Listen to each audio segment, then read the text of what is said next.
Protesters have crashed the opening of the new Greyhound Racetrack in Cannington. Kelly Williams is there tonight. And Kelly, they're calling for an urgent review of the dog racing industry here in WA. Well over 100 animal activists are here on what is described as a big night of racing for the industry. It's part of their campaign to improve safety at tracks and call for a review of the entire industry. We warn some of the images in this report may be confronting. Young, healthy dogs colliding, tumbling and trampled on at WA Greyhound racing tracks.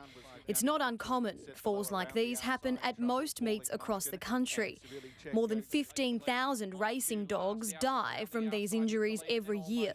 Now, animal activists are trying to spoil a big win for the sport, a brand new racetrack in Cannington built with $13 million of taxpayer money. I don't want my tax money spent on an industry that exploits and harms and damages other animals. Racing caught them pretty well. This race vision was live streamed from tracks in Northam and Mandurah at the end of last year.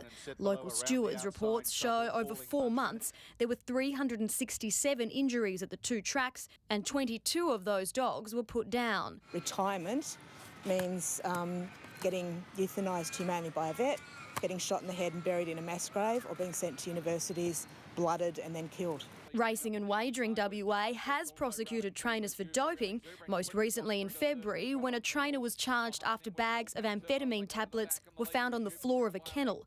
That trainer has been disqualified for 12 months. But Rewa has previously denied allegations of live baiting here in the West. In a statement to 9 News, it says it's committed to ensuring the best levels of care to greyhounds through all stages of life. Racing only started about a month ago here at the new Cannington Racetrack, but in the last week alone, 1 dog died from its injuries, a further 8 was stood down with serious injuries, and there were more than 200 collisions on course. The new track is based on the same round course design used in Northam and Mandurah.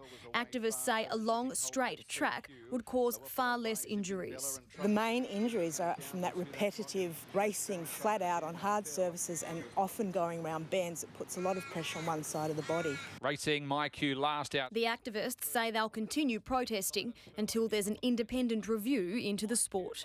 Jerry Damasi, 9 News.